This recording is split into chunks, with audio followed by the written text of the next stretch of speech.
오늘 우리에게 허락하신 하나님 말씀은 고린도전서 1장 1절에서 9절까지의 말씀입니다. 하나님의 뜻으로 그리스도 예수의 사도로 부르심을 받은 나 바울과 형제 소스데네가 고린도에 있는 하나님의 교회에 이 편지를 씁니다. 그리스도 예수 안에서 거룩하여지고 성도로 부르심을 받은 여러분에게 문안드립니다. 또 각 처에서 우리 주 예수 그리스도의 이름을 부르는 모든 이들에게도 아울러 문안드립니다. 예수 그리스도는 이 사람들의 주님이시며 우리의 주님이십니다. 하나님 우리 아버지와 주 예수 그리스도께서 내려주시는 은혜와 평화가 여러분에게 있기를 빕니다. 나는 여러분이 그리스도 예수 안에서 받은 하나님의 은혜를 생각하고 여러분의 일로 언제나 하나님께 감사를 드립니다. 여러분은 그리스도 안에서 모든 면에 풍족하게 되었습니다. 곧 온갖 언변과 온갖 지식이 늘었습니다. 그리스도에 관한 증언이 여러분 가운데서 이렇게도 튼튼하게 자리 잡았습니다. 그리하여 여러분은 어떠한 은사에도 부족한 것이 없으며 우리 주 예수 그리스도의 나타나심을 기다리고 있습니다. 우리 주 예수 그리스도께서 나타나실 날에 여러분이 흠잡을 데 없는 사람으로 설 수 있도록 주님께서 여러분을 끝까지 튼튼히 세워주실 것입니다. 하나님은 신실하신 분이십니다. 하나님께서는 여러분을 부르셔서 그 아들 우리 주 예수 그리스도와 친교를 가지게 하여 주셨습니다. 새해에는 고린도전서로 주일 예배 말씀을 나누려고 합니다. 이유는 2020년은 우리 개인적으로 주님과 친밀히 동행하는 것뿐만 아니고 우리의 가정 또 우리 교회 공동체 전체가 주님과 친밀히 동행하는 은혜가 있기를 원하기 때문입니다. 고린도전서는 교회 공동체가 어떻게 하면 주님과 더 친밀해지고 또 주님의 은혜 가운데 있을 수 있겠는지를 우리에게 메시지를 던져주는 가장 좋은 성경 중에 하나입니다. 그래서 매 주일마다 고린도전서를 함께 읽으려고 합니다. 지금 현재는 교회에 대한 마음이 많이 불편한 때에 있습니다. 많은 사람들이 우리 성도들이 교회에 대한 실망과 좌절에 빠져 있습니다. 그동안 목회자들의 여러 가지 스캔들 문제로 인한 뉴스를 아마 마음 아프게 보셨을 겁니다. 목사로서 교우 여러분들에게 사실 드릴 면목이 없습니다. 그런데다가 또 교회가 어느덧 은혜보다는 너무 율법주의적인 교회가 되어가고 또 너무 조직화되어 가고 교회 안에서 모든 게 다 직분으로만 위계질서가 이렇게 잡혀져 가는 교회 문화가 많은 사람들을 불편하게 만듭니다.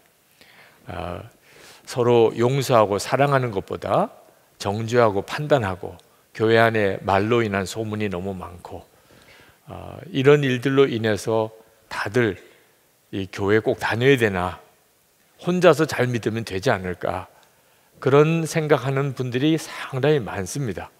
실제로 교회를 안 나오는 분들도 많고요. 그러나 그럼에도 불구하고 왜 우리가 교회를 다녀야 하는지, 도대체 교회의 희망은 어디에 있는 것인지 고린도전서가 우리에게 말씀하고 있습니다. 사실 이 고린도라는 도시는 대단히 악한 도시입니다. 그때 당시에 고린도 사람이라는 별명은 거의 욕입니다. 저주와도 같은 말이었습니다. 고린도라는 도시에 큰 신전이 있었는데 우상 숭배가 가득한 도시였고, 그리고 그 신전은 창녀들이 그 신전에서의 제사를 도왔습니다. 다시 말하면 신전에서 드리는 제사의 의식 중에 하나가 창녀와의 성관계가 있었습니다. 그러니 그 음란함이란 말할 수가 없었겠죠. 그랬던 도시가 고린도입니다. 그런 고린도에도 복음이 들어가서 사도 바울이 복음을 전하고 예수 믿는 사람이 생기고 고린도 교회가 세워졌는데, 그 고린도라는 도시가 가지고 있는 영적인 분위기를 그 고린도 교회가 영향을 안 받을 수가 없었습니다. 아니나 다를까 사도 바울이 고린도의 교회를 세우고 에베소에 가서 복음을 전하고 있을 때 고린도 교회로부터 소식이 왔습니다. 말할 수 없는 분쟁이 일어났다는 거예요. 그러면서 고린도 안에 일어난 여러 가지 일들에 대한 이야기를 들었습니다. 분쟁만 아니고 성적인 범죄, 법적인 다툼, 결혼 문제, 제사 음식 논쟁, 예배 질서 문제, 영적인 은사 논쟁, 몸의 부활의 논쟁, 헌금에 대한 문제, 한 10가지가 넘는 고린도 교회가 당면한 문제들을 사도 바울이 듣고 마음이 너무너무 아팠습니다. 그래서 고린도 교회에다가 어떻게 해야 되는지에 대해서 편지를 쓴 것이 고린도 전서입니다. 그런데 참 놀라운 것은 사도 바울이 그 문제 많은 고린도 교회에 낙심하지 않았다는 겁니다. 사도 바울은 반드시 해결된다, 고린도 교회 문제 반드시 해결된다 하는 믿음을 가졌습니다. 여러분들 중에도 교회 문제 때문에 고민하시는 분들이 있으실 겁니다. 아마 그런 어려움 때문에 이 교회로 오신 분들도 있으실 겁니다. 그때 다 여러분 어떤 느낌이었습니까? 해결 안 될 것 같으니까, 해결 안 될 것 같으니까 교회를 떠나는 거죠.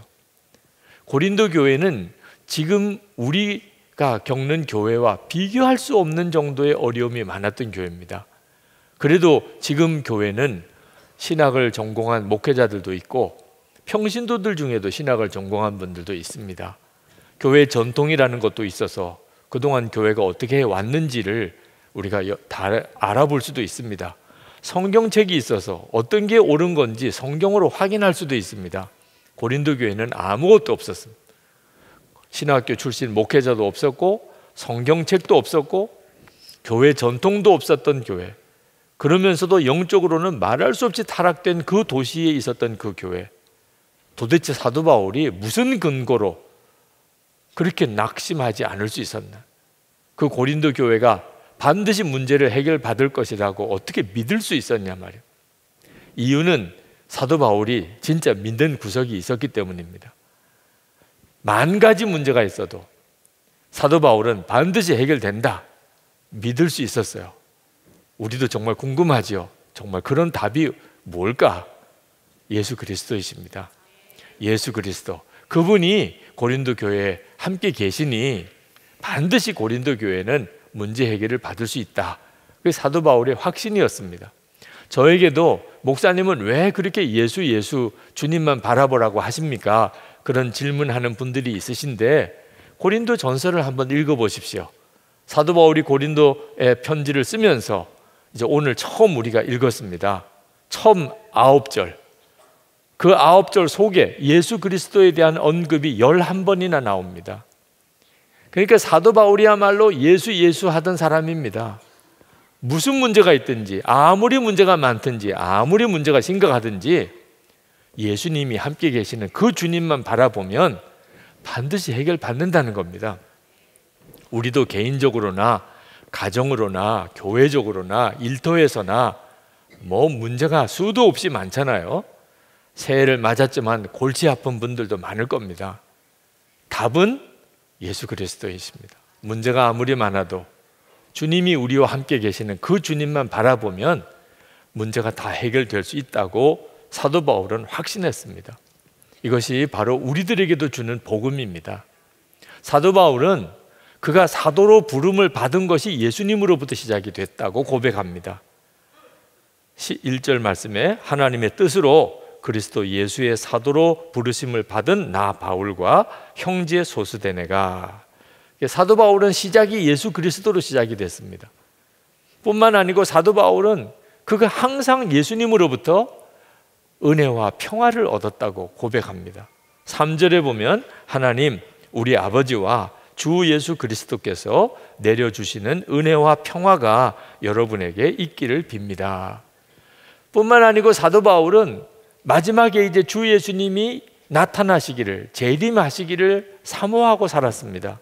7절에 보면 그리하여 여러분은 어떠한 은사에도 부족한 것이 없으며 우리 주 예수 그리스도의 나타나심을 기다리고 있습니다.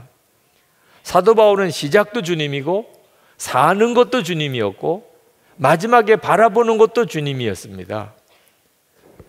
사도 바울처럼 이렇게 주님을 정말 믿게 되면 어떤 문제 앞에서도 낙심하지 않습니다. 오히려 감사가 나옵니다. 믿어지지 않는 일이죠. 그 문제 많은 고린도 교회에 대해서 사도 바울은 낙심하지 않았습니다. 여러분 중에 혹시 교회에 대해서 좌절하고 낙심하여 이제는 교회를 다니지 말까? 이런 생각까지도 하시는 분들, 또는 주변에 그런 분들이 있다면 책 하나를 소개해드리고 싶습니다. 교회 나의 고민 나의 사랑, 필립 얀시라는 사람이 쓴 책입니다. 아주 그렇게 두꺼운 책도 아닙니다. 참 좋은 책입니다. 필립 얀시라는 사람이 교회에 대해서 깊이 좌절하고 교회를 떠났다가 다시 그가 교회로 돌아오게 된 과정을, 어째서 그가 교회를 떠났으며 다시 돌아오게 됐는지를 기록하고 있는 책입니다. 필립 얀시는 미국 남부 지역, 미국에서도 아주 보수적인 교회들이 많은 그 남부 지역 출신입니다. 믿음도 좋다는 사람들, 경건하다는 사람들, 성경도 많이 안다는 사람들, 주로 이 미국 남부 바이블 벨트라고 하는 그 경건한 보수적인 교회, 그곳 출신입니다. 그런데 그는 청년이 되어서 교회를 떠납니다. 왜냐하면 교회가 너무 율법적인 거예요. 설교는 율법에 근거한 정죄하는 설교가 대부분이었습니다. 말은 은혜를 말하지만 실제로는 율법이고, 말로는 사랑을 말하지만 실제로는 서로 비판하고 정죄하는 그런 교회 분위기. 이것도 하지 마, 저것도 하지 마. 어른들은 다 위선적인 사람들처럼 보였습니다. 하나님이 흑인들을 저주해서 그들을 검둥이로 만들었다고 이렇게 가르치는 교회, 청년이 되어서 너무너무 회의가 들었습니다. 그래서 교회를 떠납니다.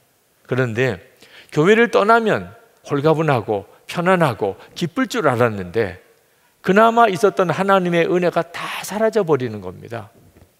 그가 이렇게 고백을 합니다. 내가 한동안 교회를 떠났을 때 불행하게도 나는 위선의 껍질뿐 아니라 신앙이라는 몸통까지 내던졌다. 교회에서 보던 여러 가지 시험되는 일들이 싫어서 떠났는데 자기 신앙의 몸통도 다 사라져 버렸다는.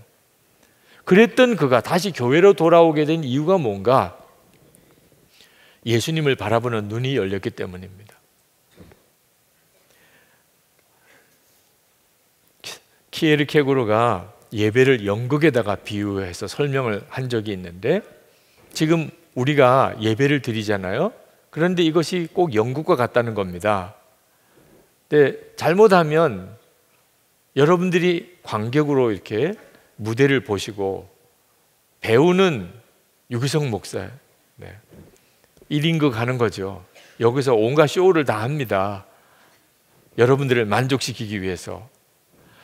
이런 형태로 예배를 생각한다는 겁니다. 많은 교인들이. 그런데 실제로는 예배에서 관객은 하나님밖에 없으시다. 목사나 찬양대원이나 또는 교인 모두가 다 배웁니다. 하나님께 예배 드리는 거죠. 이 사실을 깨달았습니다. 그러고 난 다음에 그는 이전에는 아주 소비자적인 그런 비판적인 그런 입장에서 예배를 보았습니다. 목사님, 저 좀 만족시켜줘요. 오늘 은혜로운 말씀 좀 해줘요. 제가 오늘 좀 위로받고 가고 싶어요. 전에는 늘 그랬습니다. 그러니까 항상 문제가 많고 만족스럽지가 않았어요. 그런데 예배는 하나님이 나의 예배를 받으시는 거였습니다. 내가 오늘 드리는 예배를 하나님이 기뻐 받으셨을까? 예배가 끝나고 난 다음에 진짜 생각해야 될 질문은 그것이었어요. 이걸 깨닫고 난 다음에 눈이 열렸어요. 하나님을 바라보는 눈이, 설교하는 목사를 넘어서 주님을 바라보는 눈이 뜨였어요. 예배가 완전히 달리 느껴졌어요. 주님을 바라보는 눈이 뜨이고 나니까 교회의 교인들이 다 가족이라는 걸, 천국 가족이라는 걸 알게 되었습니다. 그전에는 마음에 드는 사람, 마음에 안 드는 사람, 마음에 안 들면 떠나고 이렇게 생각했는데, 가족이 그렇게 할 수 있습니까? 가족이 마음에 안 든다고 버리고 마음에 드는 사람하고 가족이고 이럴 수 있습니까? 가족은 함께 품고 사는 거죠. 마음에 드나 마음에 안 드나 기다리고 용서하고 기도하고 사랑하며 함께 사는 것이 가족이잖아요. 교인들이 다 예수 그리스도 안에서 천국 가족이구나, 그 사실이 깨달아지고 나니까 교인들을 보는 눈이 달라졌어요. 불완전한 사람들끼리 모인 교회지만 주님을 바라보면 이 지구상의 세상에서 천국을 보여줄 수 있는 유일한 공동체가 교회라는 사실을 알게 되었습니다. 그가 폴 트루니의 말을 인용합니다. 혼자서는 할 수 없는 것이 둘이 있는데 하나는 결혼이고 또 하나는 그리스도인이 되는 것이다. 교회가 나에게 얼마나 중요한 건가를 알고 교회로 다시 돌아오게 됩니다. 여러분들 안에 가정이나 교회 공동체에 대한 실망이 있거나 좌절이 있다면 빨리 주님을 바라보는 눈이 뜨여야 됩니다. 주님을 바라보는 눈이 열리고 나면 가족이 달리 보이고 교회 공동체도 완전히 달리 보이는 겁니다. 한 번은 광야 아트센터에서 공연하는 뮤지컬 더 북을 보았습니다. 거기에 윌리엄 버드라는 사제가 성경을 영어로 번역해서 사람들에게 나누어 주는 일을 하다가 캐톨릭 교회에 체포됩니다. 그래서 이단으로 정죄됩니다. 사람들이 읽을 수 있는 언어로 성경을 번역했다는 죄목 때문에. 그리고 그가 사형을, 순교를 하게 됩니다. 그때 그가 고문을 당하기 전에 두려워합니다. 담대하게 성경 보급하는 일을 했지만 막상 고문을 당한다고 하니까 그도 사람인지라 두렵지 않았겠습니까?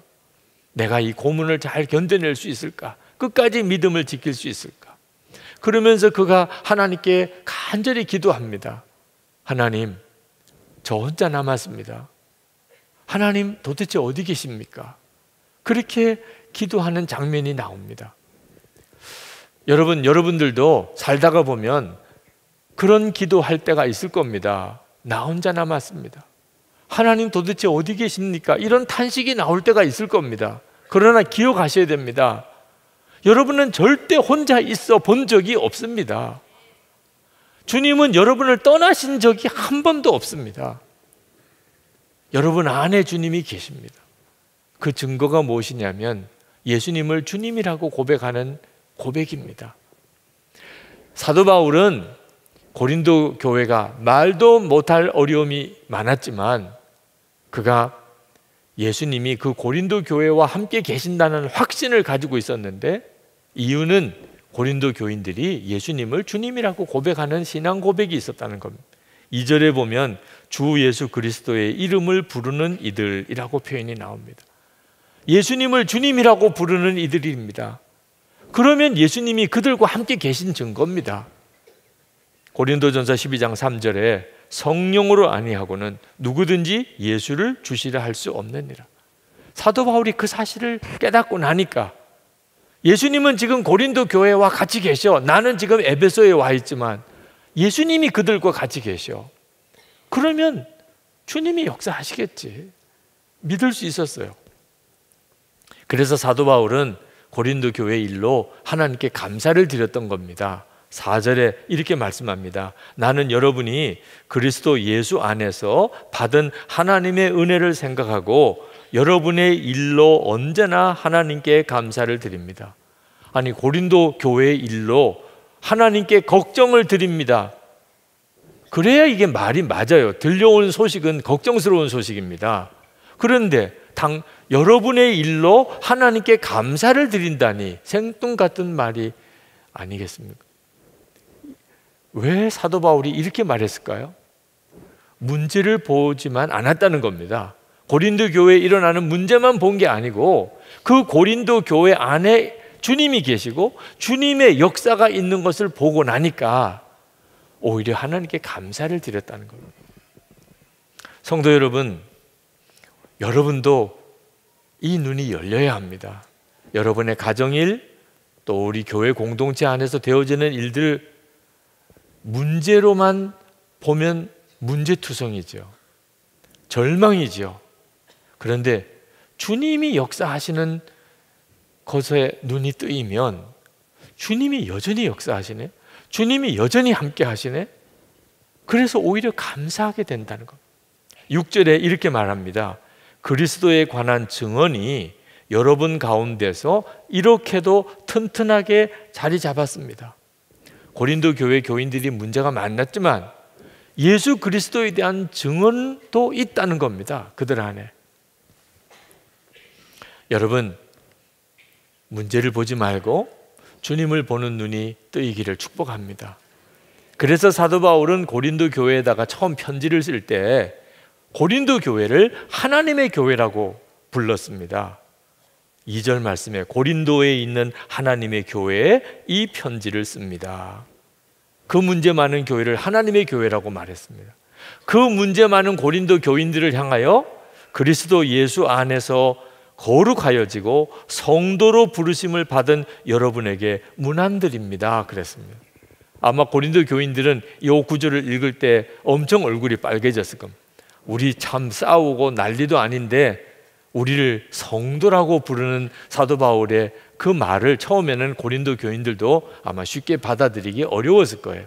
사도 바울이 이렇게 할 수 있었던 이유는 문제를 보지 않고 그 문제 많은 고린도 교회와 교인들 안에도 역사하시는 주님의 역사를 보았기 때문에 그랬던 것입니다. 우리에게도 이 믿음이 필요합니다.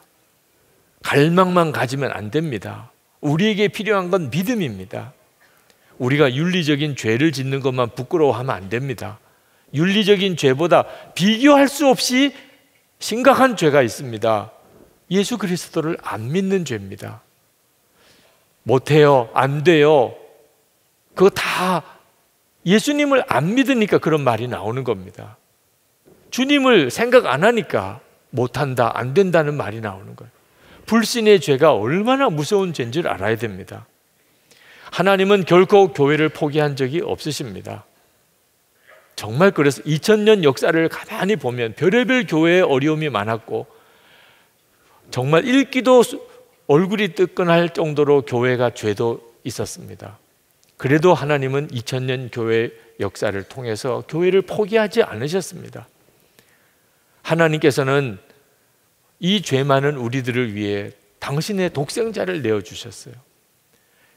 우리가 어떤 자인지 우리가 알잖아요. 그런 우리를 위해 예수님은 십자가에 대신 죽으셨어요. 목회자도 그렇고 교인들도 그렇고 우리가 다 겪어보아서 알지만 문제 많은 사람 너무 많잖아요. 그런데도 교회를 주님의 신부라고 그렇게 인정해주고 계세요. 마지막 주님 재림이 오실 때 주님을 맞이할 신부는 교회예요. 교회. 그 문제가 많은 교회 예수님이 선장이 되어 계세요. 지금도 그러세요. 그러므로 우리는 믿어야 됩니다. 주님이 교회를 반드시 새롭게 하실 것이다. 반드시 거룩하게 만드실 것이다. 사도 바울은 예수님이 재림이 오실 때 고린도 교회 교인들이 흠없이 주님을 맞이할 것이라고 확신했어요. 왜? 그걸 주님이 하실 것이니까. 8절 말씀에 이렇게 말씀합니다. 우리 주 예수 그리스도께서 나타나실 날에 여러분이 흠 잡을 데 없는 사람으로 설 수 있도록 주님께서 여러분을 끝까지 튼튼히 세워주실 것입니다. 고린도 교회 교인들 보고 주님 오실 때 흠 없는 자로 서라 이렇게 말씀 안 했어요. 주님이 그렇게 해주실 거라는. 우리 주님이 여러분을 끝까지 튼튼히 세워주실 것입니다. 주님이 하실 것이라니까 뭐 두려울 게 없지요. 그죠? 주님은 능히 하실 수 있는 분이니까. 지금 한국 교회에 여러 부끄러운 소식들이 들려옵니다. 참 듣기도 민망한 뉴스도 들려옵니다. 그런데 참 놀라운 것은 그런 가운데도 여전히 한국 교회 안에 예수를 믿고 구원받은 자들이 생긴다는 거예요. 여전히 성령의 역사로 거듭난 사람들이 생긴다는 거예요. 은혜 받는 사람들이 지금도 여전히 이 한국 교회 안에 일어나고 있다는 거예요. 주님은 한국 교회를 떠나지 않으시고 여전히 한국 교회 안에 역사하고 계시다는 확실한 증거 아닙니까? 교회 아무리 타락해도 뭐 괜찮다 그런 말 아닙니다.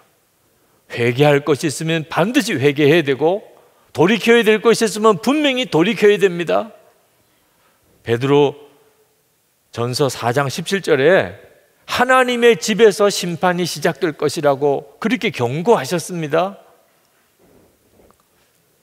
그러나 우리가 정말 깊이 명심해야 될 것은 문제만 보지 말라는 것입니다. 안타깝게도 문제만 보다가 마음이 상하고 절망하고 영혼을 잃어버리고 그리고 교회를 떠난 사람들 너무너무 많습니다. 문제만 계속 주목하고 보니까 주님의 역사도 일어나고 있는데, 여전히 주님이 함께 계신 증거가 있는데 왜 그거는 안 보냐 하는 거예요. 그러니까 우리에게 필요한 것이 무엇입니까? 주님을 주목하는 눈이 열려야 한다는 것입니다. 여전히 우리 가정 안에 주님이 역사하고 계시고, 여전히 저 사람 영혼 속에 주님이 역사하고 계시고, 여전히 우리 교회 안에 주님이 일하심을 보아야 한다는 것입니다. 우리가 받은 은혜 중에 가장 놀라운 은혜가 뭔지 아십니까? 주 예수님과 친밀히 교제하는, 동행할 수 있는 은혜를 다 받았다는 사실입니다. 9절 말씀, 하나님께서는 여러분을 부르셔서 그 아들 우리 주 예수 그리스도와 친교를 가지게 하여 주셨습니다. 우리는 그저 예수 믿는 사람 아닙니다. 교회만 다니는 사람 아닙니다. 예수님과 친교를 가질 수 있는 사람, 예수님과 친밀히 동행할 수 있는 사람. 만약에 여러분이 아직도 그런 확신이 없다면 무슨 일이 있어도 이것부터 주님께 구해야 합니다. 예수 그리스도와 친교를 가지게 해주셨다고 했는데 주님, 왜 저는 그걸 모릅니까? 저에게도 주님과 친밀히 동행하는 은혜를 눈뜨게 해 주옵소서. 이보다도 더 간절히 기도할 제목이 또 어디 있습니까? 여러분이 진짜 믿고 구하시면 다 그 눈이 열리게 됩니다. 그리고 여러분의 가정, 여러분의 교회, 모든 공동체가 다 살아납니다. 한 사람만이라도 주님과 친밀히 동행하는 사람이 있으면 어떤 가정도, 어떤 교회 공동체도 다 살아납니다. 고린도 교회는, 그 문제 많은 고린도 교회는 그러면 살아났습니까? 그렇습니다. 고린도 후서에 가보면 그 놀라운 일이 나옵니다. 고린도 후서 7장 8절부터 보면 이렇게 써 있습니다. 그러므로 내가 편지로 너희를 근심하게 하였으나, 이게 고린도 전서입니다. 지금은 후회하지 아니함은 그 편지가, 고린도 전서가 너희로 잠시만 근심하게 한 줄을 알미라. 내가 지금 기뻐함은 너희로 근심하게 한 까닭이 아니고 도리어 너희가 근심하게 함으로 회개함에 이른 까닭이라. 고린도 교회가 회개했다는 거예요. 사도 바울의 편지를 받고 그들이 회개했다는 거예요. 그리고 11절에 너희가 저 일에 대하여 너희 자신의 깨끗함을 나타내었느니라. 고린도 교회가 깨끗해졌다는 거예요. 그 정말 도무지 회복할 수 없을 것 같은 고린도 교회도 회복할 수 있었다면 우리가 속해 있는 어떤 공동체가 회복 안 될 수 있겠습니까? 그 은혜의 역사가 여러분이 속해 있는 모든 공동체 안에, 가정이나 교회나 속회나 선교회나 어느 공동체 안에나 놀랍게 일어나게 되기를 축복합니다. 주님은 반드시 그 일을 이루실 것입니다. 우리가 오늘 성찬을 합니다. 새해 첫 주일, 2020년 새해를 시작하면서 우리가 성찬으로 시작합니다. 이 성찬의 은혜는 주님과 우리 사이의 연합을 우리에게 다시 한번 누리게 해주는 큰 은혜의 예식입니다. 그러나 오늘 성찬은 우리 모두가 다 한 몸에 한 피를 먹고 마시는 특별한 은혜가 있음에 눈이 뜨이는 성찬이 되었으면 좋겠습니다. 서로 얼굴도 이름도 모르는 사이지만 한 주님의 몸을 먹고 한 주님의 피를 마신 주 안에서 우리는 하나입니다. 이보다 더 놀라운 일이 또 어디 있겠습니까? 주님, 새해에는 정말 공동체 안에 주님의 임재가 놀랍게 나타나는 그 부흥을 주소서. 우리 가정을 다시 뜨겁게 세워주시고 우리 교회 공동체에 주님의 임재를 분명히 경험하게 해 주옵소서. 우리 다 같이 통성으로 기도하시고 성찬을 받겠습니다.